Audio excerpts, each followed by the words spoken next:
giant called progress and annual success. My father was a bracero.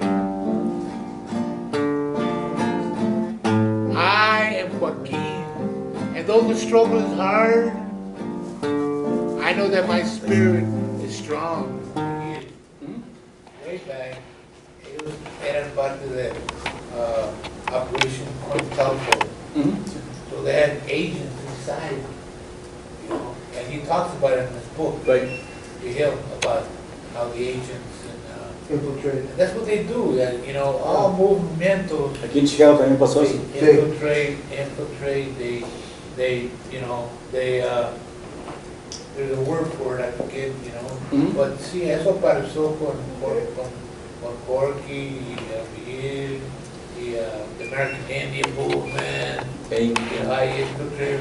Al punto que ahora, ya que ellos son viejos, los infiltrators, ellos están escribiendo sus libros. Like I was an infiltrator in the Brown Berets.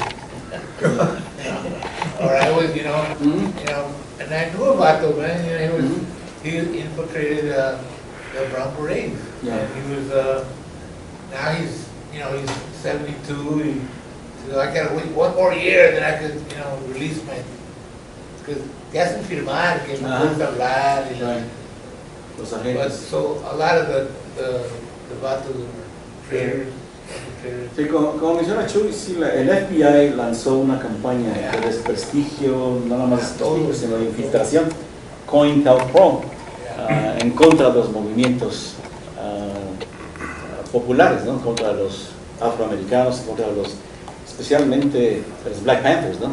Lo que pasó con Fred Hampton aquí en Chicago, el vil asesinato, ¿no? Que hubo en su contra, ¿no? Si me permito, buena pregunta.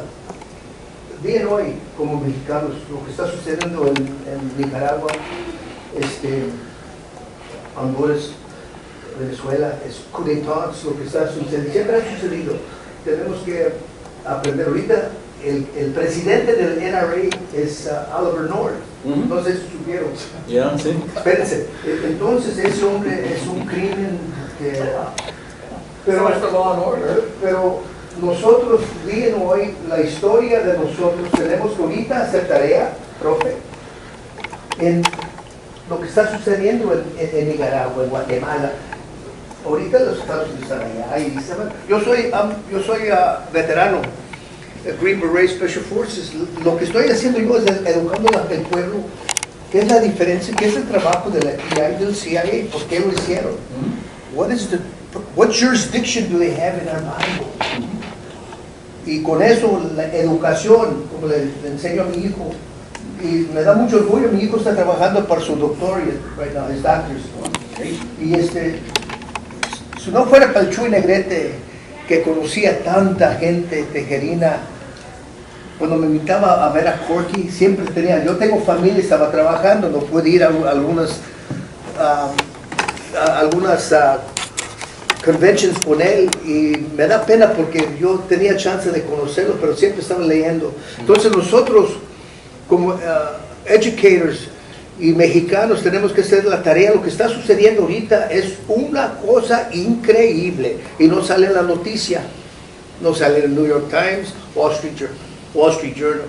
Para ese hombre, Oliver North, ser el presidente del NRA es un insulto.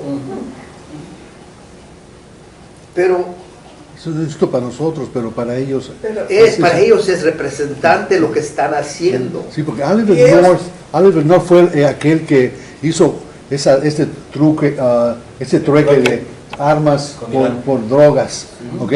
Y se supo y no lo metieron a la cárcel. Entonces, the United States is in the drug business, okay? So if they're in the drug business, and they're pushing off Chapo, so they just want it for themselves, okay? Netflix has a movie called American Me. Check it out. And there was a movie, a documentary that was banned, and I'm sure it was also Latino. I'm a Green Beret Special Forces. It was about us training them in Central America, and they were shooting us after we trained them, we got into Nicaragua, our own people we trained, they shot, and that was a documentary. Have you seen it, Latino? You can get it right now. What's it called? But let's get back to the basics. What jurisdiction does the FBI and the CIA have right now? Have they egressed? Have they gone further? Are they abusing it? Yes, they are. J. Edgar Hoover is an insult, lo que hizo. He used, like Nixon, you abuse your power.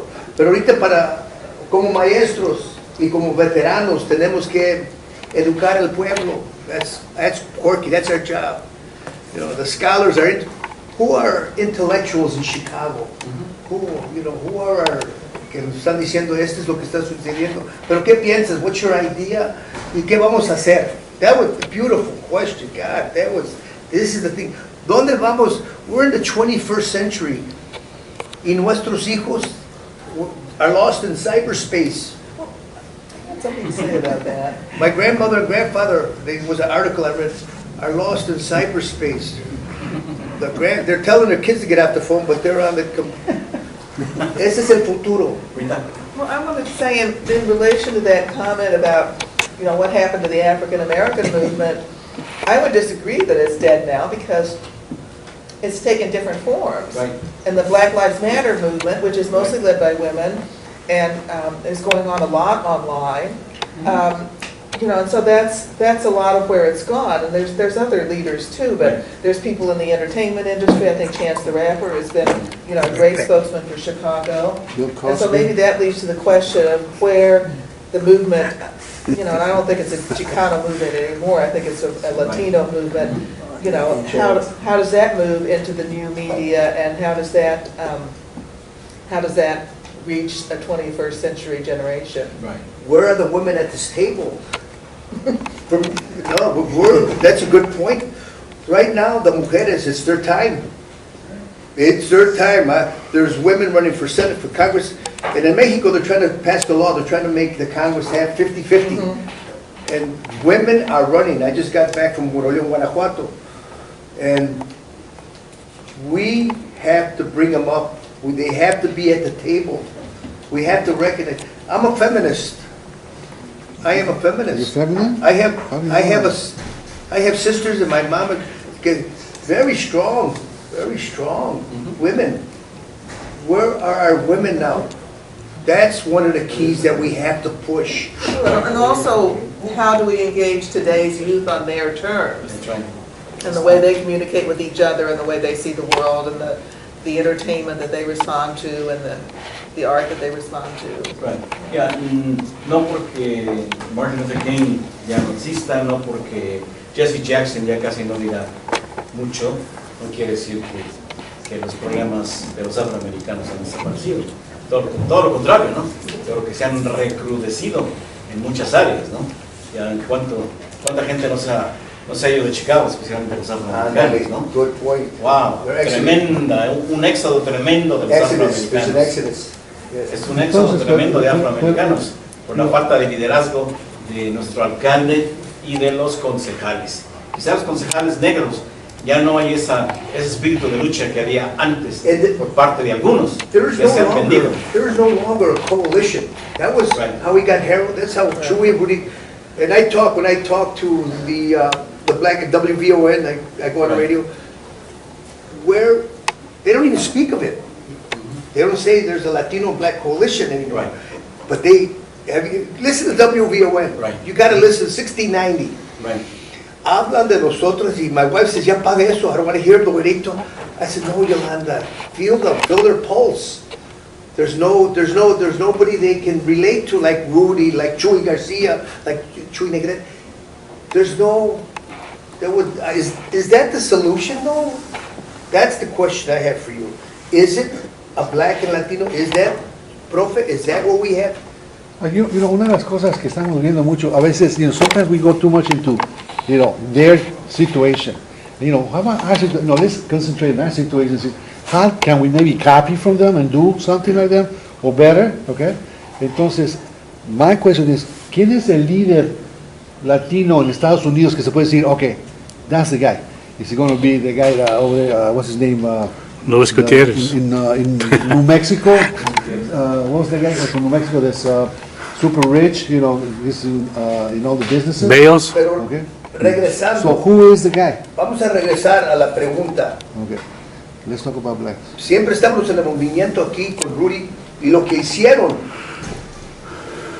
El alcalde Mayor Daley, he started HDO and UNO, Right. which put a wedge in the Latino community. Again, there was no solidarity. No, There was Daley didn't do, raza. Daley did not do HDO. Mayor Daley. No, he didn't. It was, I went to the trials. It was not Daley. Who was it? It was Victor No, Reyes. he was Victor Reyes' part. I went to the trials for 3 weeks. David Axelrod, Mayor Daley are the main ones. Victor Reyes and FBI, divide and conquer. Wow. So, what we have to do is critique.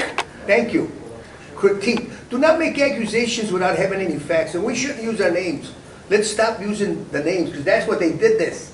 Don't use his name, we just said. Don't use, in my neighborhood, they ran us over like a train. And there's still division, Frank. They have their group, and they have our, and they're Mexicanos. Again, it is not us, we are not the problem. It is being done systematically. It is being done, what's the word I always use? It's by design. Right. Yeah. The aldermen you have right now in your city council were not elected. Some of them were selected. There's a difference, Raza. Oh, yeah. There's a difference. Like the, on the southwest side, the 23rd Ward, the guy who resigned his position, I can't think of his name right now, Zalewski. Yeah, Zalewski. He was no longer interested in continuing to serve the southwest side, but as, during the war changes, they included more of the Mexican community. It went farther to the east, all the way to Quetzal. Yeah. And it wasn't all the way to Quetzal. And who's going to appoint the new alderman? Guess who? Rahm Emanuel. Now, you brought up another good The point. mayor. So, and there is already Silvana Tabar. oh yeah, Black out. but we have our own people, but are they really our own people? You know, do they have the interests of the community, or do they have the interests of the Democratic Party? Every Which 10 is years, another thing. every 10 years we have a census. Every 10 years we have a census, and there's what we're counted. Raza, we are counted. In my congressional district, we are supposed to have a Latino congressman. There was 25 candidates in my district, not one Latino ran in the 2015. So they appointed a black woman. Again, it's by design. Well, if you want to talk about the census, look what's happening to the 2020 census. And they are going to put that citizenship question on the census, and that's going to reduce the representation. Ándale, ahí va, good. So it's by design. What do we do? That's the question this gentleman asked. What is our plan? In my ward, the 7th and 10th ward is redistricted every 10 years. This becomes the 7th, this becomes the 10th. I'm registering voters. They said, excuse me, son, you're in the wrong ward. I'm saying, we just got redistricted again. They slammed the door in my face. It isn't us. We are such a threat. We are. We have the numbers now. The 10th ward has become, we just elected Sue Garza. Yeah. Her father just passed, it's Alaska, who I work for Right. in the steel unit. We beat the machine, and we beat the money by 17 votes, 16 votes. Close, it was this close. And Frank actually ran for alderman. Yeah, I ran for, but I ran to get my soldiers together, I regrouped my people, Okay. my family.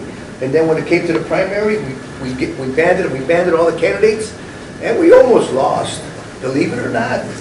Because the machine is powerful. And let's not use names, especially if there are people, because that was the purpose of HDO and UNO, to divide and conquer. And we're still doing it. I've learned not to mention, it was his, it was. I have stacks, I have documentary. I went to the trial I went to lasted 3 weeks. From the friend from my neighbor who went to court. I'm not mentioning his name because he's Latino. The purpose of us to open that wound, open it by saying what you just said, that name. So I said, how do we do it? Don't use the name, just say what the problem was. It wasn't us again. But you know what? Getting back to the question a little while ago that you posed to me, Latino? Should we coalesce? Should we reach out to each other? I think that right now, because of what's happening in Puerto Rico, and what is happening to Boricuas, this is the perfect time for Boricuas and Mexicanos, Mexican Americans, to begin to look at each other's needs, issues, discuss them, and develop a plan of action. I mean, in the past, yeah, we know of each other, we talk to each other, but we really don't move together on many issues. I think this is the perfect time for Puerto Ricans and Mexicans to begin to act together. He spoke of, I came out of the fire department. The gentrification started. From Puerto Rican, it became Mexicano. West Town. This is what we have to look at. Now, Chris Kennedy said something very important in this, even though he didn't win. He said we have what they call strategic gentrification, which is happening right here. Right. Right now, we have to talk about how these businesses are being run out. The Mexicanos are getting pushed. Good article in the Tribune. How the business people are getting. It's about money, economics. And we haven't mentioned. We didn't pray before we came here. We have to pray because this is what it's our faith. Who do we trust? If I could follow follow suit. I hear my father speak, and I say, man, I wish I had this critique. And it's when he ran for alderman, I was in Arizona, and I was listening in to the aldermanics because in Chicago it was a very exciting time. And so I'm in Arizona listening, and I said, oh gosh, that's a lot to say in front of a camera. And for somebody that's been working as fireman for a very long time.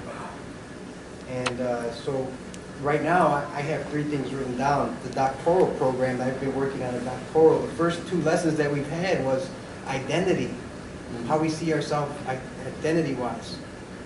Scholars, doctoral scholars, and you, Mr. Heredia, how you mentioned we identify with the blacks, we go with the Puerto Ricans. That's identity too in a larger scale. Identity politics, right? So melting pot. I guess the melting pot theory when we went through 2nd grade. Remember the melting pot? We're all just one, and let's go forward as a U.S. citizen going forward, and trying not to think about Guatemala or even Corky. I mean, going forward means going forward, man. You know, we put things in our bag. And go forward with it. That's the melting pot theory. That's what we learned in 2nd grade. And is that vital though? What do we have to lose? It's easier said than done. A lot of us can't leave stuff behind because we know what. I think we are. We have a lot of interest in Mexico. The elections are coming up in 2 weeks. La Morena. We have Obrador going against Anaya. And so that's 2 weeks from here. And then we got the Chicago elections in Febrero. And then we have that's the identity politics though, when it comes to going forward. Our identity as U.S. citizens going forward, as Chicanos, I think that's what the essence was. We're not going to forget about Mexico. And don't tell me I can't speak Spanish. And don't forget that the Spaniards did burn Cuauhtémoc's feet. We can't forget about stuff like that. And we know that there's more to the curriculum and education than we know that the colonial model has brought those values, Protestant values, to a largely Católicos. Mucho de Mexico is Católico. Protestant Catholicism. So that's one issue with the identity formation as a doctoral learner. The second thing, what's your doctorate? Organizational leadership with emphasis in higher education. It's a doctoral in education, and the higher you go, everybody looks at, man, how's he financing that? Yes, finances. The higher you go in education, everybody become more transparent, meaning people want to know how's he paying for that? How's our tax dollars paying for this person? Is it a public college or a private college? So the socialization process was lesson number 2. Lesson number 1 was identity, Number 2 is socialization. Socialization is how we view ourselves as scholars. And then I said, okay, if we have scholars, what is a non-scholar? We have scholars, and what is a non-scholar? So then... Public intellectuals. Public intellectuals. So we have, that, and then being in Arizona, I look at the, of course, the DACA, delayed acceptance for childhood acceptance, delayed entry for DACA. And that is all over the media, and the media is also looking at things. Capitalism is the last thing I want to touch on. Capitalism, God, oh my gosh, capitalism will break up anything. Capitalism breaks up families, capitalism breaks up your notion of Chicanismo, because you want to have nice things for your kids. Socialism, to me, on a very general level, socialism is going straight to the states, or going to, not the free market enterprise is pretty much shut down. And most of the decisions, before it used to be the iglesia, the church and the state. And then as we developed a free market enterprise with this globalization too, we're getting sold out. So our standards as U.S. citizens are being sold out to the lower bidder. So that makes a competition between unions, our local communities. Pilsen was made by the Czech Republic because everybody was working. And then this migration because of the money. So it's capitalism.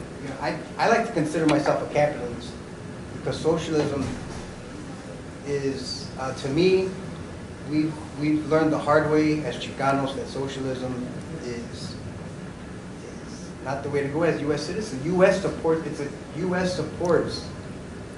capitalism. Capitalism works. Just for clarification, there are different varieties of capitalism and different varieties of socialism. Yes, they are. So we can't just write off socialism. Look at Norway, Denmark. They have a lot of socialist organizational bases, and they are far advanced. I'm a military veteran, and I used to have conversations with the officers. I said, man, this is run just like a socialistic society. Everything's in place, everything's polished, everything's just as it's supposed to be. Our military, it does have similarities. Yeah, the hierarchy, the bureaucratic hierarchy. That's what socialism likes. But in capitalism, to my understanding, we need the underclasses and we need the higher classes. Don't get me wrong. I've heard about the 1% of the nation owning a lot of the natural resources. And as mestizos, we know about America's being that the rivers, how we were at peace at one time, 500 years ago. Or maybe even then, they had conflicts back then. Don't forget democratic socialism, which was what Bernie ran on and promoted democratic socialism, which is another. But let me just one more point. I think that I don't want to veer off too much from Corky Gonzales. Corky Gonzales addressed the issue of identity. I think that's what Corky Gonzales addressed himself the most to, was cultural pride. Remembering your roots, being proud of your roots. And even though he didn't speak that much Spanish. He spoke some Spanish, but he didn't speak a lot. Yeah. Well, he was born here, so his parents were from Mexico, both of them. Yeah. But let's keep in mind that part of the reason the economic models in the United States are not just corporate models. There are other business models that are not allowed to flourish in this country. I mean, for example, how many cooperatives are there in the United States? Large cooperatives. I mean, Spain has a company, that's a steel company, that employs thousands of people, thousands. And it's a cooperative. There are lots of other cooperatives in other parts of the world. In Mexico too. In the highlands of Chiapas, there's a community that they organize themselves into a coffee cooperative to prevent the people from coming to the United States. So they developed their own economic model, run by themselves, and they've avoided a lot of their own people coming to the United States. They're taking the profit out of other people, and they're running it themselves.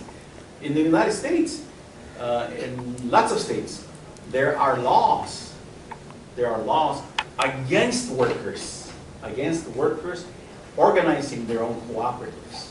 In Illinois is one of them. You can't really organize, you can't really own, workers cannot really own their own business. It's against the law. These corporations have financed political candidates that will come up with laws against our tax system, and our tax system. Well, yeah, what I'm saying is that the system itself closes the options. There are options, but they are close to us because these capitalists. So many tax codes. Yeah. We don't have enough knowledge as each one of us. There are several tax codes, and you separate tax codes from the Constitution. Two separate things. You have the business. Can we get back? Co-ops is another word. Co-ops is another word for. This is where our unions are going now. Right to work. That's what I'm speaking of. The unions are becoming co-ops because that works. That's the new union. But getting back to the solution again. You know, it's not democratic. It's not partisan what's happening to us here in Chicago. It's like New York. It's the culture of corruption here. The culture of corruption that misrepresents. I'm sorry. No. 1 second. Antes que se vaya, I wanted to announce something before he leaves. Me pidió el profesor Juan Mora que les anunciara el próximo sábado, next Saturday, 23rd. He's not listening. ¿Ah? He's not listening to you. El sábado 23 en Casa Michoacán se va a presentar el autor de este libro, The Mexican Revolution in Chicago, Jan Flores. También es de Sur Chicago. Habla sobre la organización de los mexicanos en 1920 y tantos o antes en Sur Chicago. Los que estaban a favor de la revolución, los que estaban en contra de la revolución, los radicales y los conservadores dentro de la comunidad mexicana. Así es que a las 7 en Casa Michoacán. A las 7 de la noche. Well, I think that